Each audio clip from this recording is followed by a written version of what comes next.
Merism मतलब होते हैं, ठीक है, कंपाउंड, ठीक है।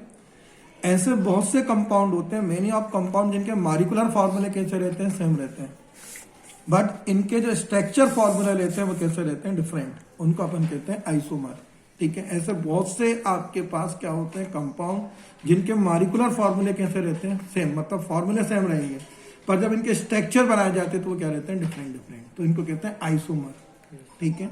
और इस फेनोमिना को, जो घटना है, इसको अपन कहते हैं आइसोमेरिज्म, ठीक है। आइसोमेरिज्म जनरली आपके पास दो टाइप की होती है, स्ट्रक्चरल आइसोमेरिज्म होती है और एक आपके पास क्या होती है, स्टीरियो आइसोमेरिज्म होती है। अब स्ट्रक्चरल जो आइसोमेरिज्म होती है उसको अपन कितने पार्ट में डिवाइड करते हैं, 6 पार्ट में, है ना। पहली होती है चेन आइसोमेरिज्म, फिर होती है पोजीशन आइसोमेरिज्म, फिर आपके पास होती है रिंग आइसोमेरिज्म, फिर आपके पास होती है फंक्शनल आइसोमेरिज्म, फिर आपके पास एक क्या होती है, मेटामेरिज्म, एक होती है आपके पास टेट्रामेरिज्म। मतलब ये काइंड किसके हैं, स्ट्रक्चरल्स के। फिर आपके पास स्टेरियो में दो होती है, एक तो होती है आपके पास, ठीक है, कन्फिगरेशनल आइसोमेरिज्म, और एक आपके पास क्या होती है, कंफर्मेशनल आइसोमेरिज्म, ठीक है। अब जो ठीक है, कंफर्मेशनल होती है उसमें भी कितनी होती है, दो, एक होती है जियोमेट्रिकल और एक आपके पास क्या होती है, ऑप्टिकल, ठीक है। अब अपन पहले किसके बारे में पढ़ेंगे, स्ट्रक्चरल आइसोमेरिज्म के बारे में। कितने काइंड से इसके आपके पास, 6, ठीक है। कैसे बनती है, क्या होती है, मॉलिक्यूलर फॉर्मूले क्या होते हैं, तो जिन फॉर्मूलों को आप इस टाइप से लिखते हो फॉर्मूला फॉर्म में, वो कहलाते हैं मॉलिक्यूलर फॉर्मूले। कौन से फॉर्मूले कहलाते हैं, मॉलिक्यूलर, अपन जो अपन लिखते हैं नॉर्मली, ये मॉलिक्यूलर फॉर्मूला, ठीक है। अब इसी मॉलिक्यूलर फॉर्मूले के जितने पॉसिबल आप क्या बना सकते हो, स्ट्रक्चर, क्या बना सकते हो, स्ट्रक्चर, वो कहलाते हैं आइसोमर। क्या कहलाते हैं, आइसोमर, ठीक है। अब एक होती है चेन, सर ध्यान रखिएगा, अभी पढ़ा रहा हूं, 12th में फिर पूछूंगा, क्योंकि अभी पढ़ा चुका 12th, तुम्हारी किस्मत, कोई केमिस्ट्री का टीचर आ गया तो मुझसे मुक्ति मिल जाएगी, ठीक है, ठीक है। आपके पास होती है चेन आइसोमेरिज्म। चेन आइसोमेरिज्म में क्या होती है, मॉलिक्यूलर फॉर्मूला सेम रहेगा, ठीक है, पर जो कार्बन की चेन रहती है, किसकी चेन रहती है, कार्बन की, या तो शॉर्ट हो जाती है या क्या हो जाती है, लॉन्ग हो जाती है। कार्बन उतने ही रहेंगे, 4 के 4 हैं तो 4 ही रहेंगे, 5 है तो 5 ही रहेंगे, मतलब 4 है तो 4 ही रहेंगे, 6 है तो 6 रहेंगे। पर जो चेन रहती है वो लॉन्ग या क्या हो जाती है, शॉर्ट हो जाती है। कैसे हो जाती है, मैं आपको एक्सप्लेन करता हूँ, ठीक है। चलिए, such type of isomerism occur due to the different bonding of different क्या होता है, एटम प्रेजेंट इन क्या होता है, मॉलिक्यूल्स, ठीक है। डिफरेंट डिफरेंट एटम होते हैं, डिफरेंट डिफरेंट एटम में बॉन्डिंग भी कैसी होती है, डिफरेंट डिफरेंट होती है। तो डिफरेंट डिफरेंट एटम की डिफरेंट डिफरेंट बॉन्डिंग से जो क्या होती है, आइसोमेरिज्म, उसको अपन क्या कहते हैं, स्ट्रक्चर कहते हैं, ठीक है। There is the difference in the structure of the compound, तो the such type of isomerism, ठीक है, हैव द डिफरेंट स्ट्रक्चर, क्या होते हैं, फॉर्मूले। देखिए बॉन्डिंग अलग अलग टाइप की होती है, इसलिए इनके स्ट्रक्चर फॉर्मूले भी कैसे हो जाते हैं, डिफरेंट डिफरेंट हो जाते हैं। फॉर एग्जांपल, यदि हम पूरे दुनिया के जितने भी ह्यूमन स्विंग्स हैं, सबका स्ट्रक्चर लगभग एक जैसा होता है।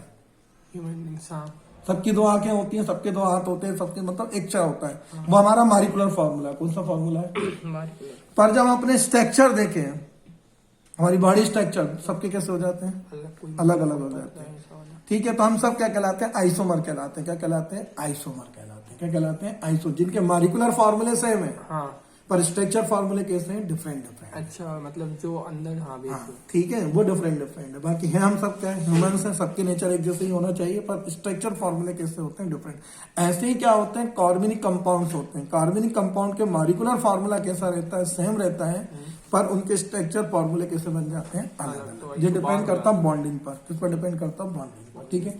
जैसे देखिए चेन आइसोमेरिज्म, अभी मैंने क्या बताया, compound having the same molecular formula but different क्या होता है, arrangement of carbon chain within of the क्या होता है, मॉलिक्यूलर फॉर्मूला कैसा रहता है, सेम रहता है, पर जो उनकी चेन होती है, जो क्या बनती है, चेन, उसमें कार्बन के अरेंजमेंट कैसे हो जाते हैं, डिफरेंट डिफरेंट। आगे बात समझ, देखिए आपके पास C4H10, इसको बोलते हैं ब्यूटेन। क्या बोलते हैं, ये मॉलिक्यूलर फॉर्मूला। अब इसकी अपन कितनी चेन बना सकते हैं, कितनी पॉसिबल आप चेन बनाओगे, जितनी पॉसिबल, कोई भी 2 चेन सेम नहीं होना चाहिए, पर ध्यान रखना, ठीक है। जितनी आप पॉसिबल चेन बना सकते हो डिफरेंट टाइप की, वो उसकी क्या कहलाएंगे, आइसोमर। क्या कहलाएंगे, आइसोमर। देखो एक तो यही बन जाएगी 1 2 3 4 बन गई, ये नाम क्या हो जाएगा, देखो स्ट्रेट चेन जाती है, जो तुमने पूछा था मुझसे, जब स्ट्रेट चेन जाती है तो अपन आगे लगा देते नॉर्मल एन लगा देते हैं, ठीक है। अब ठीक है, एक जे बन गई, एक 1 2 3 4 ये बन गई, हाँ। इसमें भी कार्बन 4 ही है। अब एक ब्रांच निकल गई तो क्या लगा देते हैं अपन, आइसो। आइसो। हो गया। तो इसकी अब इससे ज्यादा बना सकते हैं क्या, बना के देख लेते हैं अपन। CS3 CS3 और CS3 सेम हो गई, सेम हो गई, तो इसकी सिर्फ दो ही बन सकती है, तो इसके दो ही स्ट्रक्चर होते हैं। आगे बात समझ। ऐसे अपन देखते हैं C5S12, ठीक है, C5S12 एक तो ये बन गई, सीधी नॉर्मल। एक जो हो गई आइसो, और एक से ज्यादा ब्रांच लग जाए तो क्या लगा देते हैं, नियो। नियो। आगे बात समझ। अब इससे ज्यादा बन सकती है क्या, नहीं बन सकती। तो इसके कितना आइसोमर होते हैं, 3 फिर टर्ट आ जाता है। हैं। टर्ट नहीं वो छोड़ दे, अब इसका तो मिल जाते हैं। क्लियर हो गया बेटा। अब आपके पास होती है पोजीशन आइसोमेरिज्म। पोजीशन आइसोमेरिज्म क्या होती है कि इसमें भी वही होता है, स्ट्रक्चर फॉर्मूला सेम होगा, मतलब मारिकुलर फॉर्मूला कैसा होगा, सेम होगा आपके पास। पर इसमें जो फंक्शनल ग्रुप होता है, कौन सा ग्रुप होता है, फंक्शनल। वो उसी चेन में कार्बन पर अपनी पोजीशन क्या कर लेता है, चेंज कर लेता है।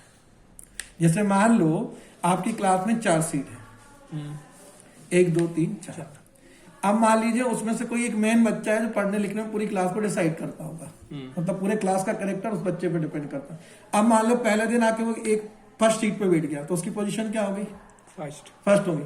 दूसरे दिन वो सीट खाली नहीं मिली, वो दूसरी सीट पर आके बैठ गया, पोजीशन क्या होगी उसकी, सेकंड चेयर पर आ गया। तो उसमें क्या हुआ, चेन चेंज नहीं हुई, वो खुद जो फंक्शनल ग्रुप है उसने उसी चेन में अपनी पोजीशन क्या कर ली, चेंज कर ली। तो उसको अपन कहते हैं पोजीशन आइसोमेरिज्म।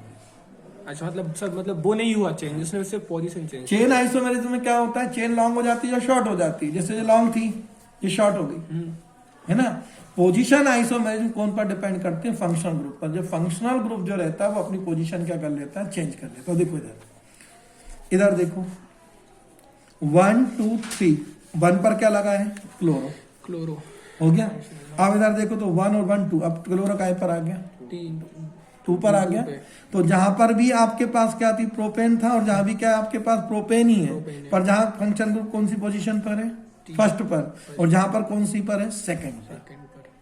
ठीक है, बताया नंबरिंग उस एंड से करते जहां से फंक्शन ग्रुप नियरेस्ट होता है। हो गया। अब इससे ज्यादा नहीं बन सकता, क्योंकि इधर लाऊं तो फर्स्ट हो जाएगा, इधर ले जाऊं तो सेकंड हो जाएगा। हाँ सर, मतलब फिर बात सेम हो जाएगी। आगे बात समझ में। अब देखो ये ब्यूटेन ENE लगा हुआ है। अब जहां बॉन्ड कौन सी पोजीशन पर लगा, फर्स्ट पर, और अब जहां कौन सी पोजीशन पर आ गया, 2 पर। हो गया। तो चेंज नहीं हुई, जो फंक्शनल ग्रुप है इसने अपनी पोजीशन क्या कर ली, चेंज कर ली। तो जब फंक्शनल ग्रुप अपनी पोजीशन चेंज करता है तो उसको अपन कौन सा आइसोमेरिज्म कहते हैं, पोजीशन। जब चेन लॉन्ग और शॉर्ट हो जाती है तो क्या कहलाती है, चेन आइसोमेरिज्म। क्लियर, कोई डाउट है, आ गया। जैसे जो देखें C7 C3S7 OH, ठीक है।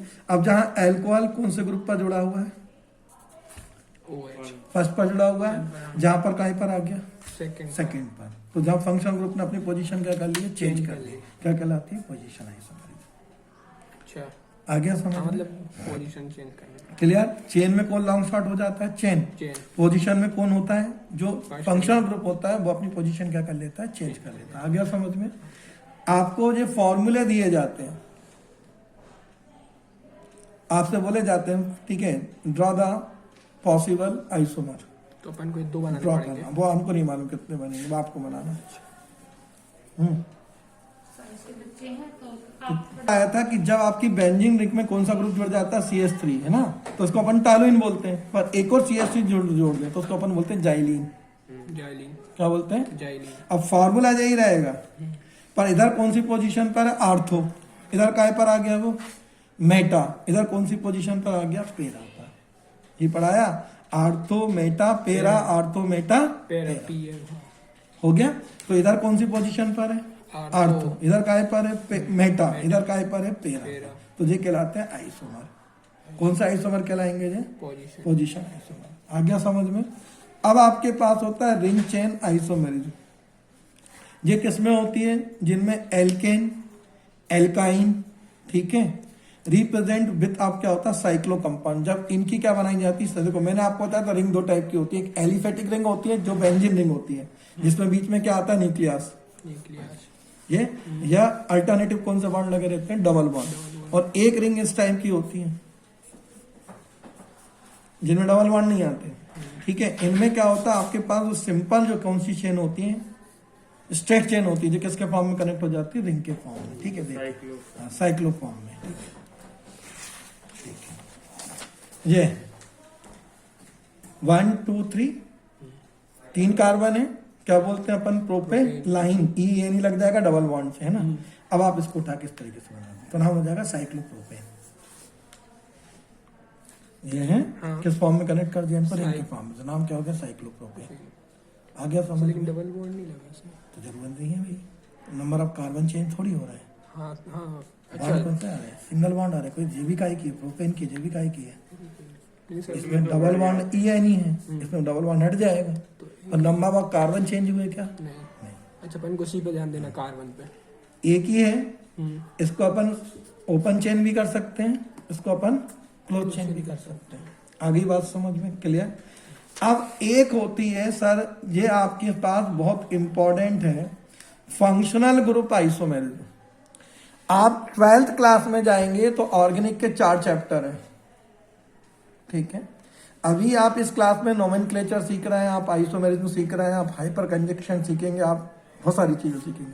पर 12th में जाकर ना तो आप नोमेनक्लेचर सीखेंगे, ना ही आप मेटोमेरिज्म सीखेंगे, ना ही इफेक्ट सीखेंगे, ना ही तो आइसोमर सीखेंगे। बात तो सीधा आपके पास टॉपिक आते जाएंगे और टीचर आपको वो टेली ऑफ कराता जाएगा, ठीक है। तो वही चीज है जो बेसिक्स केमिस्ट्री, इसलिए मैंने कहा कि केमिस्ट्री जरूर कर, 12th में 11th में केमिस्ट्री जरूर पढ़ लेना। फिजिक्स तो अपनी एक अलग चीज है, पर 12th में केमिस्ट्री, 11th की केमिस्ट्री बहुत जरूरी 12th के लिए, ठीक है। फंक्शनल ग्रुप आइसोमेरिज्म क्या होती है सर? फंक्शनल ग्रुप क्या होता है, जैसे मान लीजिए एक होते हैं चौहान और धाकड़, लगभग एक जैसी प्रजाति पाई जाती है। तो होता क्या है, आदमी प्रजाति एक ही है, पर एक धाकड़ लिखते हैं, क्या लिखते हैं, चौहान लिखते हैं, है ना। तो फर्क क्या हो रहा है कि एक ही मारिकुलर फॉर्मूला है, कितना मारिकुलर फॉर्मूला है, एक ही, पर कितने फंक्शनल ग्रुप शो कर रहा है, 2। एक किरार हो गए, सॉरी एक चौहान हो गए, और एक क्या हो गया, धाकड़। ऐसे ही चतुर्वेदी, शर्मा, ठीक है, तिवारी, आपके पास द्विवेदी, मिश्रा, ये सब क्या है, पंडित है। मारिकुलर फॉर्मूला एक ही है, पर फंक्शनल ग्रुप कैसे हैं, अलग अलग है। आगे ऐसे ही क्या होता है, एक ही मारिकुलर फॉर्मूला कितने ग्रुप शो कर देता है, 2 फंक्शनल ग्रुप शो करता है।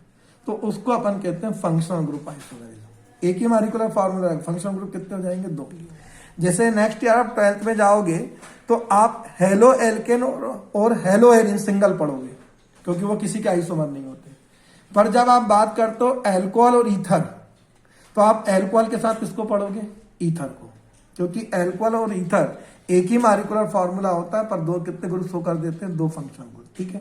ऐसे ही एल्डिहाइड, कीटोन और कार्बोक्सिलिक एसिड, ये आप एक ही चैप्टर में पढ़ोगे तीनों, क्योंकि तीनों क्या कहलाते हैं, आइसोमर। क्या कहलाते हैं, आइसोमर। इनका फंक्शनल ग्रुप फॉर्मूला एक ही होगा मारिकुलर, पर फंक्शनल ग्रुप कितने हो जाएंगे, 3। आगे बात, जैसे देखिए C2H6O है, यही किसको रिप्रेजेंट कर देगा, ईथर को, और यही रिप्रेजेंट किसको कर देगा, एल्कोहल को। अब फॉर्मूला एक ही है, तो कितने फंक्शन ग्रुप शो कर रहा है, 2। ईथर कौन सा होता है, पढ़ा चुका हूं, OR, ये होता है ईथर, ये आर, ये बीच में लग गया हो गया आपके पास। एल्कोहल में कौन सा ग्रुप लगता है, OH, हो गया। तो एक ही मारिकुलर फॉर्मूला है, कितने फंक्शनल ग्रुप रिप्रेजेंट कर रहा है, 2। तो ये क्या कहलाता है, फंक्शनल आइसोमेरिज्म, हो गया।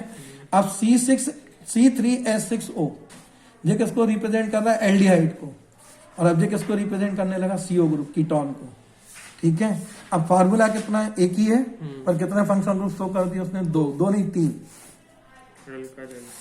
आगे बात समझ में क्लियर सर? तो ऐसे जो कहलाते हैं वो क्या कहलाते हैं, फंक्शनल ग्रुप आइसोमेरिज्म, जिसमें एक ही मारिकुलर फॉर्मूला होता है, पर एक से ज्यादा क्या होते हैं, फंक्शनल ग्रुप। आगे बात सर समझ में? अब है आपके पास मेटामेरिज्म, ये और समझ लीजिए आप, ठीक है। Compound having the same molecular formula but different alkyl radical attach to the same functional group is called, क्या होता है, मेटामेरिज्म, ठीक है। जैसे ईथर, अब ईथर का जो होता है सिंपल ईथर, जब दोनों आर ग्रुप सेम होते हैं, पर एक ईथर होता है मिक्स ईथर, जिसमें एक आर ग्रुप अलग होता है और एक आर ग्रुप अलग होता है। तो जब एक ही फंक्शनल ग्रुप से 2 डिफरेंट एल्किल ग्रुप जुड़े रहते हैं, तब कौन सी होती है आपके पास, मेटामेरिज्म। कौन सी होती है, मेटामेरिज्म। जैसे C4H10 है, और कितना है O, ठीक है। आप इसको लिख दीजिए, ये हो गया मिथाइल, ये हो गया प्रोपाइल और क्या हो गया ईथर, हो गया, बीच में O लगाया ना, तो आपके पास मिथाइल इथाइल क्या हो गया ईथर हो गया आपके पास। तो ये कहलाएगा। अब इसको देखो, मॉलिक्यूलर फार्मूला यही रहेगा, C2 और 2 कितने हो गए 4, 5 और 5 कितने हो गए 10 और कितना हो गया O हो गया। अब इसका नाम हो गया डाईइथाइल ईथर हो गया। अब इसी को आगे बढ़ा दूं मैं, तो कितने कार्बन हो गए जी वाला आ गया, 3 हो कार्बन। गया, हो गया ये हो गया मिथाइल, ये हो गया प्रोपाइल और ये क्या हो गया ईथर। ईथर। आगे बात समझ में। तो जब एक ही फंक्शनल ग्रुप से दो डिफरेंट टाइप के क्या जुड़े रहते हैं एल्काइल ग्रुप रेडिकल, तो इसको अपन कहते हैं मेटामेरिज्म। आ गया समझ में, कोई डाउट है इधर तक सर? चलिए अब एक टेटोमेरिज्म, टेटो का मतलब होता है सेम और मैरिज्म का मतलब होता है पार्ट। हो गया। देखिए ये होता है साइनाइड सर, आपका क्वेश्चन है, और ये होता है आइसोसाइनाइड। फर्क क्या है इसमें? इसमें जो डोनर है वो है कार्बन, डोनर कौन है कार्बन। कार्बन, और इसमें डोनर कौन हो गया नाइट्रोजन। फर्क क्या आ गया? ये साइनाइड हो गया और ये क्या हो गया आइसोसाइनाइड हो गया। जिनमें डबल बॉन्ड होते हैं या ट्रिपल बॉन्ड होते हैं उनमें कौन सा इलेक्ट्रॉन होता है पाई इलेक्ट्रॉन, ये ध्यान रखना। कौन सा इलेक्ट्रॉन होता है पाई, डबल और ट्रिपल में। हाँ, पाई होता है। तो ये पाई इलेक्ट्रॉन शिफ्टिंग चलती है ना। तो देखो ये साइनाइड हो गया, ये क्या हो गया, अब क्या हो गया ये आइसोसाइनाइड। क्लियर हो गया सर? समझ में आया? अच्छा सर, मतलब ये 2 और 3 के लिए, 1 के लिए कुछ नहीं है? एक में तो सिंगल सिंगल सिग्मा ही बॉन्ड होता है सर, कल पढ़ाया तो था। एक सिग्मा बाकी ठीक है चलिए सर, इधर देखिए, ठीक है। इसमें पाई बॉन्ड शिफ्टिंग चलती है। कौन सी शिफ्टिंग चलती है? पाई। जैसे ये है तो ये बॉन्ड इधर शिफ्ट हो जाएगा, इधर कौन सा बॉन्ड आ जाएगा डबल। डबल, है ना। अब जहां पर कौन सा था डबल। डबल, तो ये O इधर शिफ्ट हो जाएगा, अच्छा वहां से वो यहाँ भी हो। ठीक है। हाँ, तो ये सिंगल सिंगल हो गया, सिंगल हो गया। जहाँ का एक हटेगा एक, हाँ, तो H जहाँ शिफ्ट हो अच्छा जाएगा। ये OH हो जाएगा। तो पाई बॉन्ड शिफ्ट हो गया, पाई बॉन्ड की जगह प्रोटॉन, प्रोटॉन मतलब H आ जाएगा आपके पास। हो गया सर? ये कौन सी मेजरमेंट कहलाती है आपके पास? जो कीटो था जो काय में कन्वर्ट हो गया एनॉल में, वो एज ग्रुप लग गया। ठीक है, क्लियर हो गया सर? ये कहलाती है मेटाबॉलिज्म। क्या कहलाती है? मेटाबॉलिज्म। तो ये आपके लिए पड़ गए कौन से स्ट्रक्चर्स के 6 पार्ट, है ना। अब उनका स्टोरी कल से स्टार्ट करेंगे।